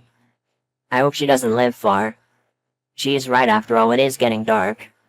Speaking of getting dark, walking with Yuri was cathartic, avoiding the time I'd otherwise be fretting with mild panic. But that doesn't change what's about to happen. I should start getting ready. I kick off my school clothes and toss them into the corner. I'll wash and iron them later. I don the clothes I prepared yesterday. Black hoodie, jeans, shirt and shoes. Bandana too, but I shouldn't need that. Christ, I look like a home invader. Isn't that exactly what I'm doing? Shut up, brain. I take a deep breath. Here's hoping that this isn't a complete disaster. I've been messaging her since I got back home with no answer. A part of me thinks I should call it off. But I cannot let her stay there. All questions of doubt are pushed to the back of my mind. Her safety is my only concern right now. God knows I've not been very lucky lately, but I'll just have to make do with what I have and hope things go well. I take another breath. Here we go. I message Natsuki of my departure and head out the door. The bus is oddly silent this evening. Good enough for me, I suppose. Less people to see me. I feel like I'm committing a crime. I should focus on my breathing for now. I rest my face in my palms. With all that's happened in the past couple days, I've needed a moment like this. I guess this would be the calm before the storm, wouldn't it? Well, considering that my best friend almost killing herself is still before the storm. In hindsight, that train of thought doesn't exactly inspire confidence. That plus the added worry of whether or not Natsuki's gonna be alright after this. I shake at the thought. I shouldn't worry about that right now. I have to focus on how to get her out of that place. As if on cue, the bus arrives right where I need to get off. Just at the bottom of the street Natsuki lives in. I sigh. I press the stop button and wait until the doors open. A sense of dread washes over me as the door creaks open. As the doors creak open. Well, it's now or never. The cold breeze grazes me as I step out of the bus. I look around at my surroundings. The street is dimly lit and there's no one in sight. These are the perfect conditions to remain unseen. Maybe luck really is on my side after all. This is the place. I shiver. I can't believe I'm actually doing this. I must be crazy. I sigh. I get closer to the house and look at the windows to see if anyone's inside. Nothing. I take a look at the front door and then my eyes are drawn towards a car parked out front. It must be his. It's old, but the design hints that it's worth a substantial amount. At least as far as I can tell, I've never really been interested in cars. But that doesn't matter. Now all I know is I have another thing to worry about. I quickly pull out my phone and give her a call. Just as I dial out, I feel something pulse right by my foot. No! I peer down to take a look and I see what's undoubtedly her phone. Or was. I flip the phone over, a web of cracks span across the screen. Judging by the height of the window above, I have a strong hunch of where it came from. Shit. But why? This must be some twisted penance for her attendance at the club today, most likely. And the broken phone raises yet another issue. How am I supposed to get Natsuki's attention without also alerting her father? It seems impossible, but my mind persists to try and think of a solution. I look down to see several pebbles scattered over the concrete pavement.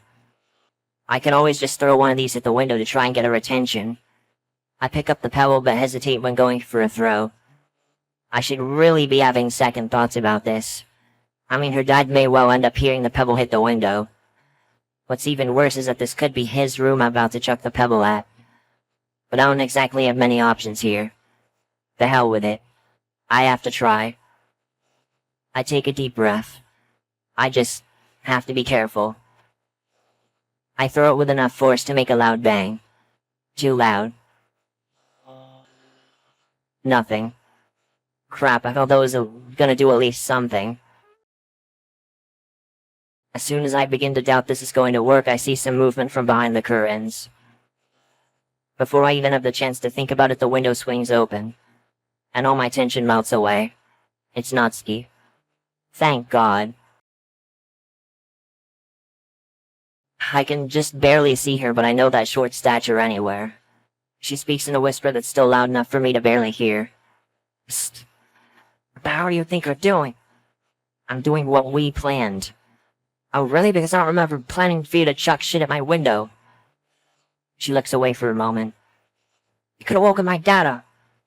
I didn't really have another way. Sorry. Whatever, you're here now. We just need to be really careful about this. Let's get you up here. For your stuff, right? Yeah. I can't lift it by myself, I need your help. What? Shh. I had to pack a lot of shit here, so just get up here and help me. How? Give me a sec. Natsuki disappears out of view for 2, maybe 3 agonizing minutes. When she returns, she's carrying 2 large lengths of cloth bound together at the middle.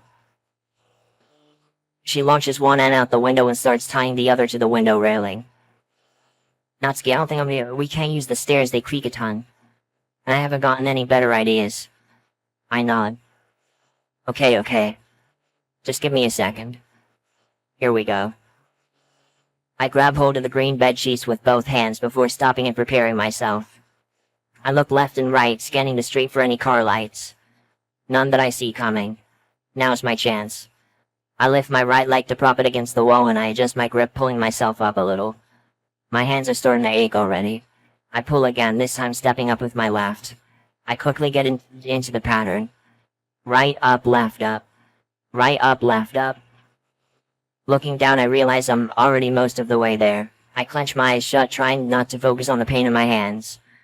After a couple more tugs, I reach the top. Now to get over the railing. I haul my left leg up over the railing, managing to get it inside. I'm now most of the way through. Straightening myself out, so I'm now sitting upright in the middle of the window. I pull my right leg over too. And like that, I'm inside Natsuki's room. My arms and shoulders ache like hell, but I did it. I get a good look at Natsuki. Oh my god. Shh. It's not as bad as it looks. Let's just focus on getting out of here, okay? Okay. She looks like she's been kicked in the face. The blood from her nose looks dry. She hasn't been able to clean herself up. Jesus. A seething anger boils up within me, but I choke it down. I just want to hold her and tell her it's going to be okay. I try to focus, pushing aside my mental unease and physical pain. Natsuki looks at me with pleading eyes. Getting out of here, right? I motion towards Natsuki's bed where her suitcase lays open. It's mostly packed, but there's more clothes on the bed. She nods and starts throwing more in. As I join Natsuki to pack clothes with her, something catches my attention. Her school blazer ripped at the sleeve. Just like everything else, broken and tossed aside. I throw it in regardless and start zipping up the suitcase, being as quiet as I can. Natsuki glances across her room and sighs. She gives me a thumbs up. I nod and peer out the window. Her bag isn't light, and that's a long way down. My shoulders hurt just thinking about it.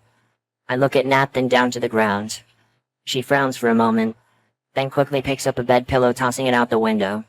It's a sizable one, too. Oh, Nat, you genius. I put the bag on the sill, looking for the pillow. Not too far from the sidewalk. If it lands on the concrete, I don't think about it. I take a second to aim and drop it. It seems to fall in slow motion, or at least that's how it feels. But it lands on the pillow. I breathe a sigh of relief. I motion Natsuki to go. She looks worried, but walks over and grips the makeshift bedsheet rope. She takes a last look at her room and her eyes water up. I feel terrible. She has to leave everything in here. But it's for the best. She nods and descends. I keep a hand on the bedsheet for safety. A minute goes by before I feel a tug. She's made it. I peer out the window. Car. I duck back into the window, seeing Natsuki take cover behind the wall. It comes closer. And passes by without incident. Jesus Christ. I take a deep breath. Back to amateur rappelling. I slowly inch my way down as I did before. My arms are begging for mercy. I'm so close here to— I land on the concrete, pain shooting up my side. The green bedsheet rope piles on top of me, seems like it came loose. Natsuki gasps. Arin, are you okay? Yeah, I'm good. Natsuki helps me up, rubbing the bedsheet and the pillow. No sense in leaving any more traces, I suppose. Come on, we need to go. I pick up her bag and sprint towards the bus stop. As I move further down the street, I can help but notice a loud heaving behind me. I look back and sure enough, Natsuki's struggling to keep up with my pace. We're both in pretty rough shape. I make sure she's with me though. We make it out of sight of the house before I stop and catch my breath. We can walk the rest of the way. I think we'll be alright. Natsuki takes a couple of deep breaths and sighs before speaking. Okay. Her words wheeze out as her breathing settles. She's been through so much today. I feel awful about her leaving things behind. But she didn't have much choice. At least the hard part's over with. She's safe. Come on, I think I know the way back to my place from here. Will it take long? About half an hour. Alright. It actually takes us nearly an hour to get back home. An hour of silence, save for our exhausted panting and the occasional wince whenever the stabbing pain in my shoulder spiked. With Natsuki as she was, we couldn't take the bus. I took Yuri's advice and looked for more out-of-the-way areas. If we were walking down main roads, someone could have seen Natsuki's bruised face. The downside being the hour of walking, of course. Thankfully, we're nearly there. It's just a bit down the road. Yeah, I remember. Finally, I recognize the familiar view of my house. I fumble with my keys for a moment. I let Natsuki through. She's safe. We are safe. I set down Natsuki's suitcase while the door gently closes behind me. The motion makes me wince as the stinging pain in my shoulder sets in. Arin, you okay? Yeah, just my arm's a little... I'm sorry, Arin. Don't worry about me now, I'm fine. Besides, we should probably focus on moving your stuff in. She nods and wheels her suitcase down the hall before stopping. Where do I... Spare room's upstairs, first door on the left. Give me a second. I take the suitcase from her and haul it up the stairs. Ow. Ow. Ow. Natsuki follows me, albeit a few steps behind. She's fidgeting with her arm, looking away from me. Nervousness? I mean, who the hell wouldn't be in this situation? Once I've reached the top, I take it down the hall and open the door to the spare room with my free hand. Okay, in the drawers, right? Yeah, or wherever you want, really. Natsuki pauses at the doorway. Something wrong? It's just shock, I guess. This is my room now. I can't go back. I can't imagine what she must be feeling right now. No doubt she'll need time to adjust. As will I. But I'm here. With you. She leans up and kisses me on the cheek. Oh. No, if you don't mind, I'd prefer if you didn't stare at me changing. Right. Sorry. I'll heat you up some soup or something. Come down whenever you're ready. There's some tissue paper in the bathroom so you can clean yourself up. She gives me a weak smile. Okay. Heading downstairs, I enter the kitchen and swing open one of the cupboards. I pull out a can of chicken soup. This'll have to do. I'll hit the grocery store tomorrow and pick up some things.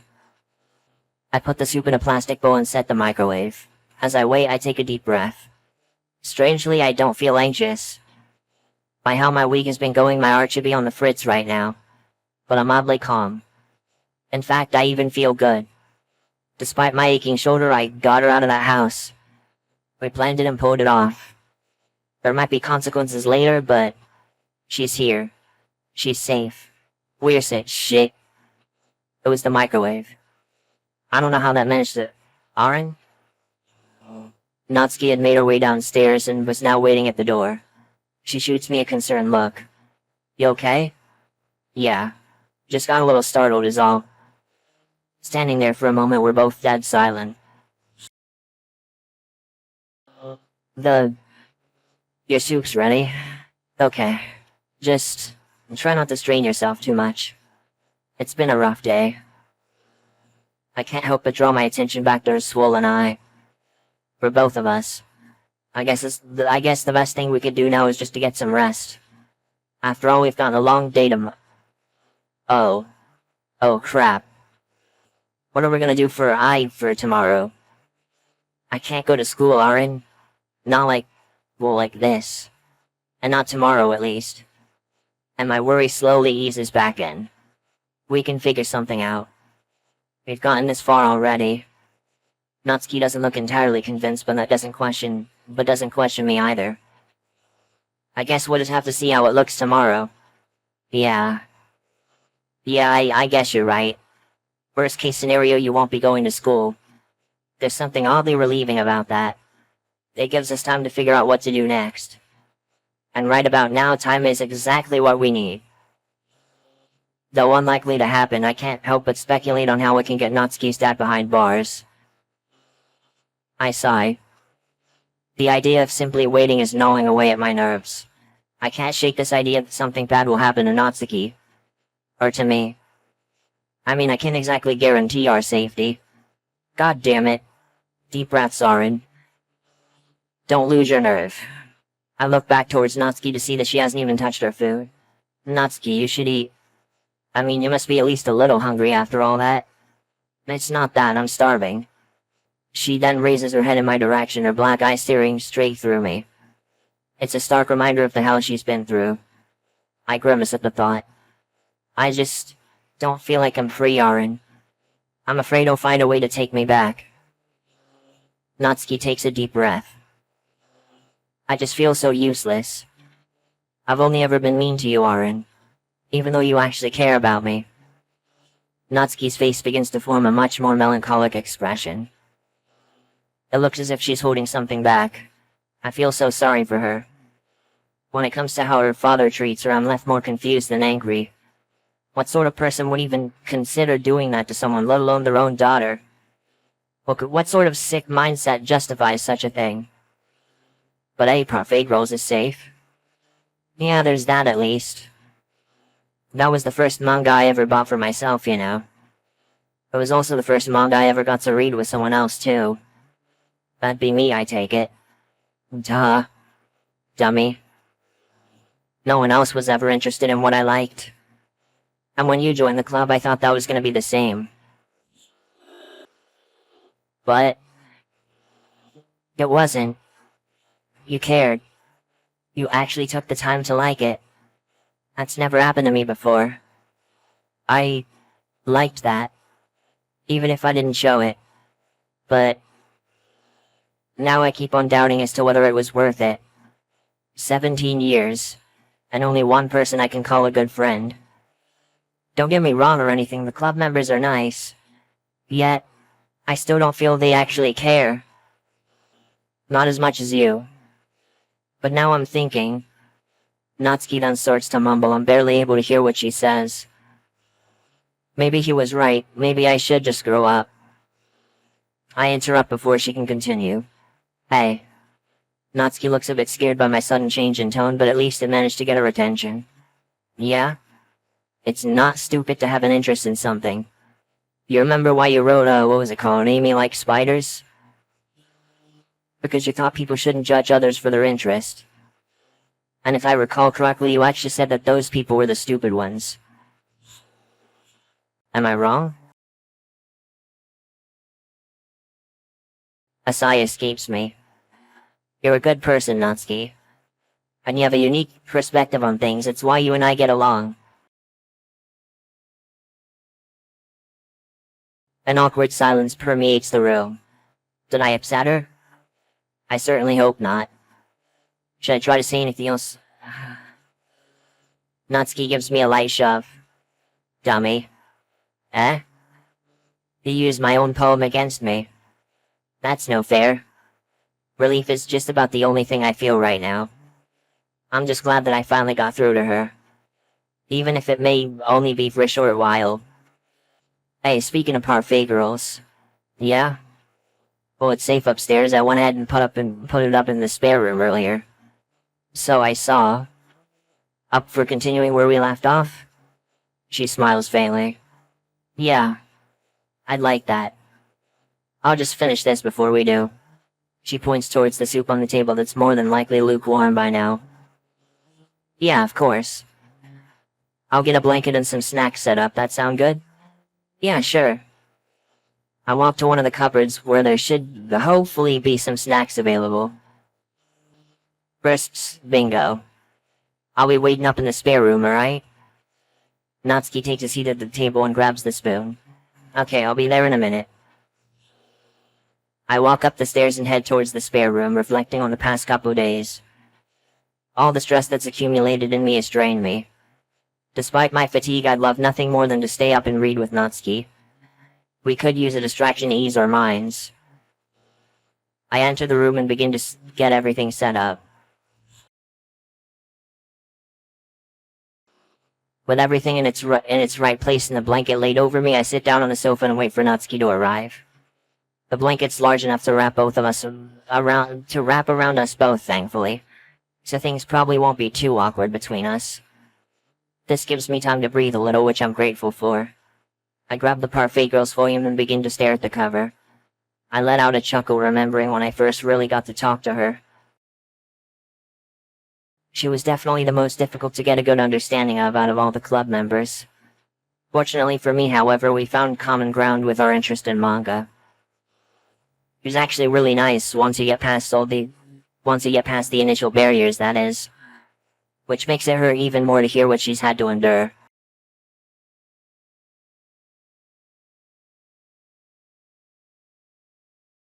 Finished with my recollection, I lay the volume of manga beside me, close my eyes, and unwind for the first time in days.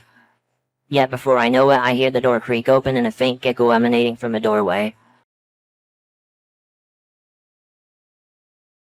You look comfy. I decide to play along with her more joyful attitude. Well, I certainly feel comfortable. Wanna hop in and find out for yourself? I only just realized that what I said probably sounds really weird. Even if I know that the blanket's big enough, I still can't help but feel like an absolute creep saying that to her. You bet. She then slides under the covers of the blanket with me. I guess she either didn't think it was weird at all or simply didn't care. Either way, I feel more at ease around her, even if it's only for the time being. You got the volume, right? I sure do. I grab the manga laying next to me and show it to Natsuki. What's up? This is gonna sound really stupid, but would it be okay if I hold it? Just for a bit. Without hesitation, I offer her the volume of manga. Of course. Natsuki's eyes light up as her face glows red. She takes the manga from my lending hand and holds it close to her chest. Wait, do you actually like it? Well, yeah. Why else do you think I offered to keep the collection here? I don't know. I thought you were just trying to be nice or something. Really? What made you think that? I don't know, it's not like I can read your mind, dummy. She giggles a little bit. It's good to hear her laugh. But just as soon as it happens, her smile disappears. She speaks up once more. I'm sorry, Arin. Eh? I'm completely lost. Why's she apologizing? If I had to guess, I assume it has something to do with her issues at home.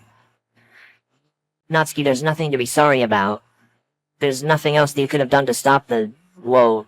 No, it's not that I'm apologizing for. It's what I said earlier. About being mean to you. You're probably one of the nicest people I've ever met, and I've just treated you like crap. And this might sound incredibly stupid, but even though I've only known you for about a week, you're probably one of the best friends I've ever had. She places the book down once more and suddenly pulls me into an embrace, burying her face into my chest. So, thanks, Arin. Again. I wrap my arms around her, returning her hug. Neither of us exchange a single word as a peaceful silence fills the room. Several minutes pass in an instant with Natsuki in my arms, but eventually she lets go and looks away. Sorry about that. I just needed to get that off my chest, I guess. It's fine, Natsuki. And, I'm glad to know that I mean that much to you. Her face practically glows red after I say that. So, I guess we should actually read Parfait Girls now? Yeah, I'd like that. Natsuki retrieves the second volume and eagerly opens it to the first page. Now that I've read a decent portion of the manga, I can actually joke and talk with her about certain characters, situations, and setups for different arcs.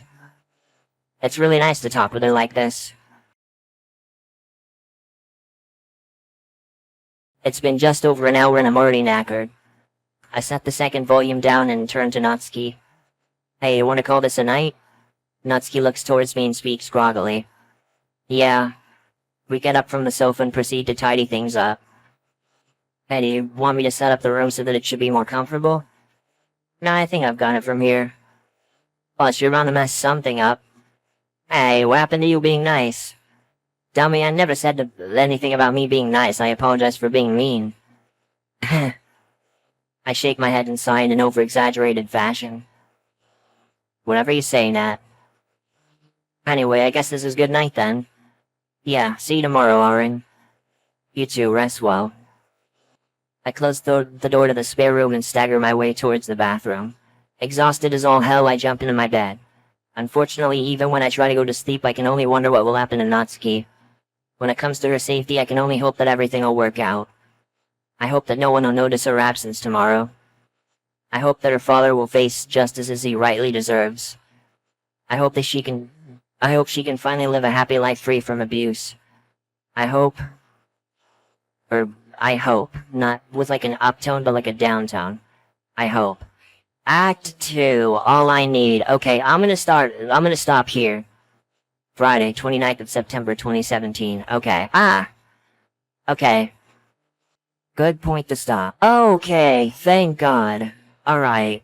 That was amazing. Even though we're not done, that was just Act 1, that was amazing. Holy hell. I really like where this is going. Like, aside from, like, you know that part where they talked at, like, the fountain and the art style briefly changed? Aside from that, it literally felt like I was, like, reading an official DDLC alternate universe. Like, that was awesome. I really love how well written this is. Not just for storage reasons, but also for the sake of not having the footage corrupt again. Which, don't worry, I stopped the previous recording. This is a new one just for the outro. But I stopped the recording earlier so the footage wouldn't get corrupted, so what I recorded today is safe, thankfully, so I don't have to do another take. Yeah, whenever I feel like it, I will pick this up another day and we'll start with Act 2. I honestly cannot wait. Honestly, I might just free up some space and do Act 2 immediately after I get something good to eat, cause dinner's ready right about now, so this is a really fitting stopping point. So yeah, that was Act 1 of Doki Doki Exit Music Redux. Thanks for watching, and I will see you next time for part 2, or whatever else comes first, if anything. See ya then.